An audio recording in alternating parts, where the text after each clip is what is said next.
Friends, twin day. That means let's go. These fun animals we're gonna see. Well, Jumbo, everyone, my name is Emma. I'm very excited to be your safari tour guide out here through the Harambe Wildlife Reserve for the next 2 whole weeks. That is so much fun quality time. Thank you for preparing for that. I didn't bring A any few gloves. important safety reminders before we can enter. I already mentioned those face coverings. Looks like everyone's doing an awesome job of that, so I appreciate that. But we also do have to remain fully seated while we're out on the reserve today. They're in their party pants today. They have the stripes on their legs. You might think that means they're related to a zebra, but they're actually not. It's the only relative in the world to a giraffe. I love bongos. There's actually a few of them down there. If you were to pet one, just like you pet a dog or cat, your hand would actually turn completely orange based off of that residue on their coat. So it's kind of like they're a big 4-legged Cheeto, which I like. I think that's pretty fun. You guys want to help me identify any of the animals that we might find down here today? I made you that handy-dandy animal spotting guide. It's right above your heads. So there are a lot of the animals that have been known to come through the reserve over the last few years. It's a little rough. I can't promise we'll see all of them, but usually we do have very good luck. Might find some that aren't even on that spotting guide, which would be pretty fun. I'll be sure to point them out and talk about them anyways.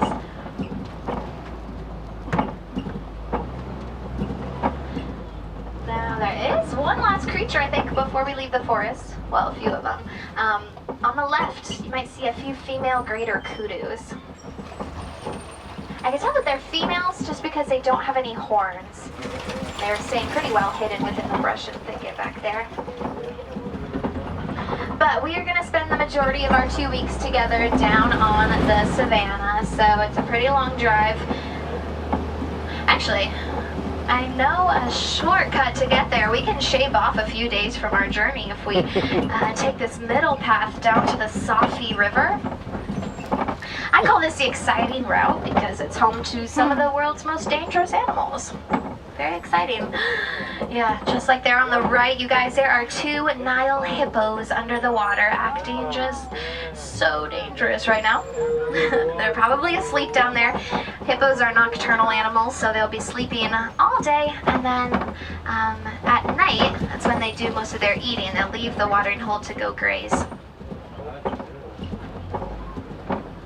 Looks like the rest of the bloat is on the left behind the island. Maybe getting a breath of fresh air, taking a look at us. They can actually hold their breath for around 8 minutes at a time. So what I find really cool is that hippos will be all the way asleep under the water. Then whenever they need another breath, they'll raise to the surface, take it, and sink back down, all without ever waking up. Their bodies can do it naturally. That's crazy. That's crazy. And then the beautiful birds on the island are the pink-backed pelicans. They get that name just because of the color that their back itself turns during mating season. Sort of like how all of you guys will blush when you see someone you have a crush on. Birds do the same thing. And I hope these hippos didn't fool you. They were very peaceful right now, but I promise they are actually super dangerous. They have the 2nd strongest bite force in the world. Second only to the Nile crocodile, which you can see right below us. These are the most dangerous animal in Africa that we could encounter. Luckily, this bridge sounds extra safe today.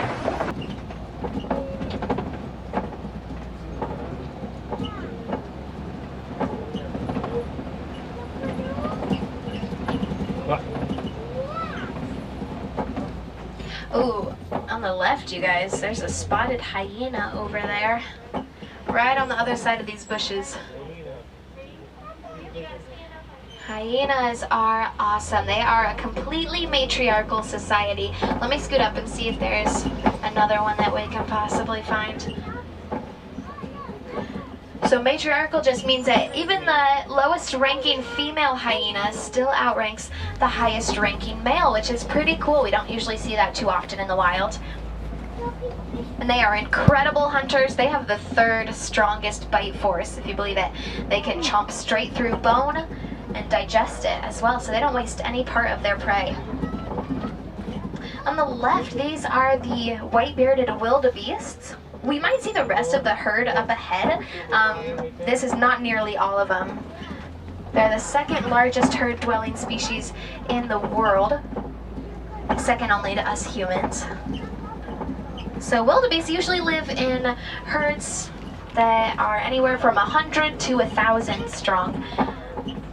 And then if you've heard of the Great Migration, it's every year in Africa, usually in the fall. That's where all those smaller herds of wildebeest come together and they all migrate north looking for rainwater and more grasses.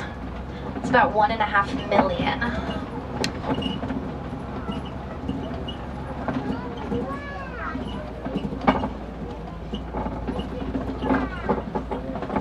But up ahead, I see those giraffes walking around. I also see some Ankoli cattle. Immediately here, though, on the right, you'll see the springboks. Very small antelope species. One of the smallest in the world, but also one of the fastest land animals. They can all run at about 60 miles an hour, making them in the top 10 fastest land animals of all time. So a lot of different sports teams in Africa are called the Springboks. That's their mascot. Yeah, there's one really close to us. They're pretty cute too. They look like little s'mores. That chocolate streak down their side. I love them. But we can see those cattle up the hill on the right. Now those horns look humongous. I would not want to wear them on my head. But they're actually very, very light. They weigh about 2 pounds each. Not heavy at all. Mostly hollow. But they don't fall off. Those horns have blood vessels that run through them. Allows them to release their excess body heat. And I saw the rest of the Tower of Giraffes walk over the hill. Not sure where they're going, honestly, because all their food's over here, but it means I'll probably see them again up close. Because I know where this path leads. I'm just gonna take us the long way to get over there. Because I see a lot of trees torn down this way, and if we head through here, we're heading into elephant territory. It'd be really, really cool if I could get you guys close to some elephants today. Yeah, I just heard on the radio that the giraffes walked over the hill and into the road, so they're blocking the path of the safari trucks right now. But that's okay. It means that in just a second, we'll probably get an awesome view of them. But first, we can try to find some elephants through here. Not sure if they're still over here, if they've finished their migration routes for the day. But we can check. What's actually really special about the the elephants that are out here on the reserve is that they were part of this research project that helps save the lives of elephants all across the world. So what started it was that there was a huge problem in Africa of elephants trampling and stomping all the way through farmers' crops as they were on their own migration routes. Which wasn't good because then the elephants, if they ate the crops, it wasn't healthy for them. And then the farmers would sometimes have to hunt the elephants or harm them in order to get them off the property. So Disney stepped in and we decided to do some research to see if we could come to a solution that helped everyone. And through research done right here on the reserve, we found out that elephants are terrified of bees. Which is kind of funny because bees are so tiny and elephants are humongous. We think it's probably because the bees buzz, obviously. And elephants actually do their own sort of buzzing. It's how they communicate with one another. They don't really trumpet very often like what we hear in movies. Instead, they use that buzzing frequency that humans can't hear to communicate. So maybe the bees interfere with that and that's why they don't like them, but we use that to our advantage and we designed something called a beehive fence. Pretty self-explanatory. It was this weird looking contraption with a full working beehive inside and we put them all around the crops in Africa. And what we saw is that the elephants would turn the second they got in or within listening distance of the bees, and they would form new routes around the crops to get to their own food. And actually, I think I see an elephant over there on the left, too. So I'll try to stop up here. And we're stopped anyways for those giraffes still, so we can hang out here. I know you can't see them too well with those bushes. So yeah, that bee project helped these elephants stay alive out there. It also benefited the farmers a lot because then the farmers got to keep their crops intact. They also got the added commodity of honey if they wanted it to either consume or sell, so maybe they made a little bit of money off of it. And then the bees got a safe place to live and a bunch of crops to pollinate. So that was a really cool win-win-win for everyone. And like I said, even more exciting for us because the elephants that I see every day helped save those lives. If you guys have access to Disney Plus, you can learn more about that project. It was called the Elephants and Bees Project. Very creative title. They have a whole documentary about it on Disney Plus. You can look at some of the researchers involved, hear them explain it in a lot more detail than I know, but it was pretty cool. And I think we're still kind of hanging out right here. I see a few of the troublemakers, the giraffes that are on the right side by one of the baobab trees up ahead, so we'll see them in just a second. Whoa, as long as they stay there.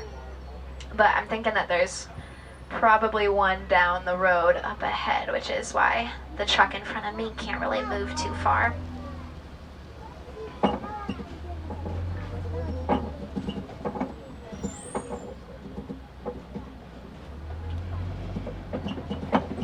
Sometimes if the queue outside stops for a while, there's a person that comes over the radio and says, hey, we're stopped for animals crossing the ride path.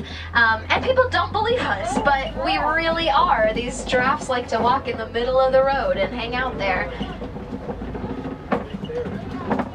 What's crazy is that you can see all the giraffes are eating right now, which makes sense. They eat for about 20 hours a day. So that means that they only sleep for around 30 minutes a day, which is not a lot of time at all. I could not do that. So they take those tiny little naps throughout the day, anywhere from 5 seconds to 10 minutes or so. And out here on the reserve, sometimes they walk in the middle of the road and decide that that is the best fit place for them to take a nap. We just see their eyes glaze over as they're staring at us. We know that we should probably park and wait for them to wake up. But as we curve around here, I hope I'll be able to see up there. I think he's walking away. But on the left, be looking over there because I saw a huge elephant. You can see him kind of walking away right now. That's the largest bull elephant. That's actually the first time I've seen him all day. So that's pretty cool that we got to see him. Yeah, someone in the back called it. These are the greater flamingos. Largest and lightest in coloration out of any different type of flamingo in the world. On the right, the rest of those wildebeests, the Ankole cattle, and then the giraffes. You can see the two little baby girls. They're standing right next to each other right by the truck. One of them's looking at us too. Both of those girls were born in October, so still some of the newest additions to the reserve. Best friends right now. They love to hang out with each other. Rarely ever see them apart. But let's keep moving. We've got some more amazing animals to see up ahead.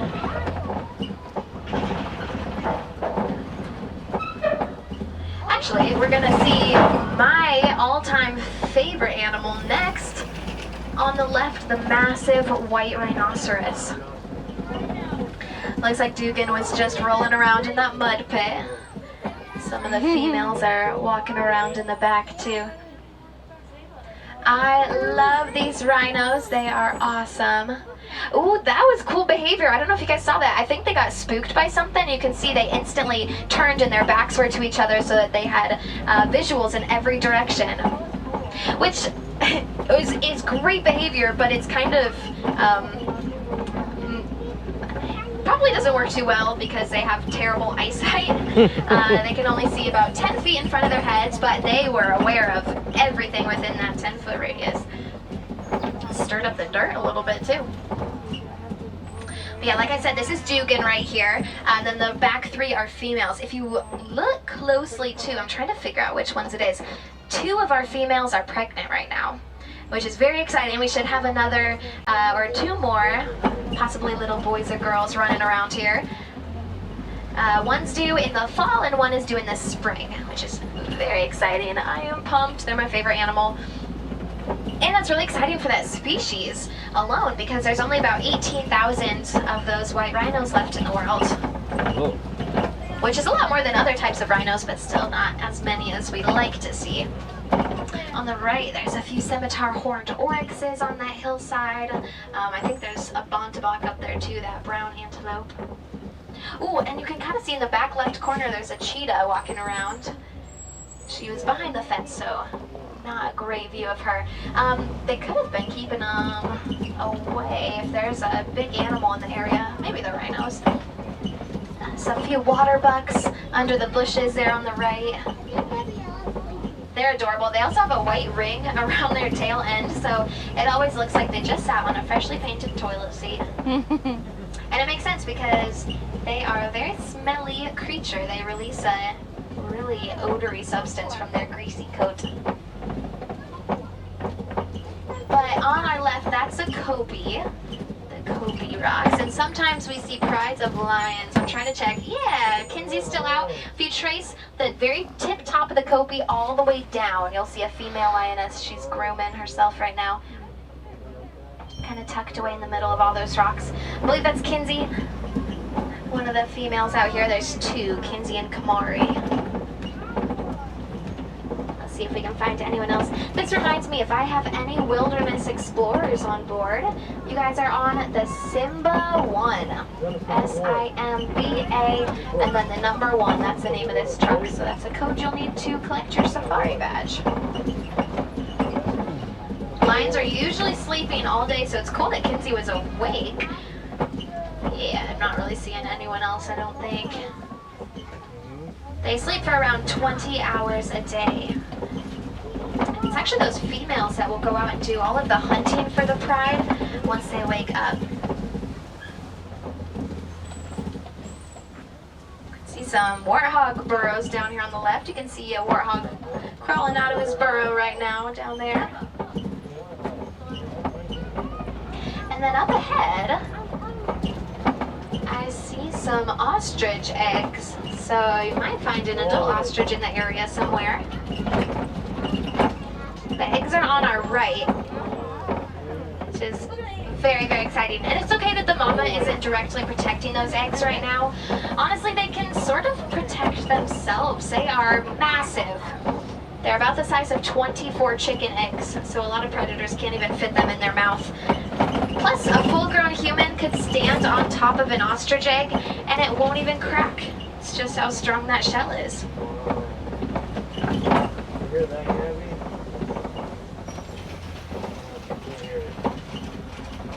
Now, I talked a little bit today about some of the issues facing the animals out here, like deforestation or poaching. Luckily, we don't really have to worry about that stuff since we're on a protected reserve because we have wardens and rangers that are out here protecting these animals. It's a very busy job, so I don't know if they're home right now, but all of their Nigerian dwarf goats are home. They're here on the left on the front porch. These goats provide rich, nutritious milk to all the villagers, so that just helps us decrease our dependence on the wildlife. And that's important, right? If we're living so close to these animals, it's crucial that we live in harmony with them. And the goats are just an easy way to maintain that friendship and bridge the gap between humans and animals. But I'm not gonna lie, it kind of looks like we are re-entering the forest that surrounds the village. So chances are that 2-week adventure is already coming to an end, you guys. I am shocked. Couldn't have been more than 20 minutes and 38 seconds. That's crazy. So I just want to say, Asante Sana friends, thank you so much for traveling with me out here, letting me be your tour guide. Of course, if you want to see some more animals, you have about an hour left to do so. A lot of the walking trails here in the park close a bit earlier. I believe they're open till 6:45 tonight. That's walking trails like the Gorilla Falls Exploration Trail right here in Africa. You can lead your family down there, see animals like gorillas, hippos, okapis, naked mole rats, monkeys, meerkats, birds, reptiles, and cool waterfalls just like these. It's a very, very fun location. Plus, you can stop and watch those animals for as long as you want. Unfortunately, with the safari, we always have to keep driving, it seems like, but out there, you can hang out.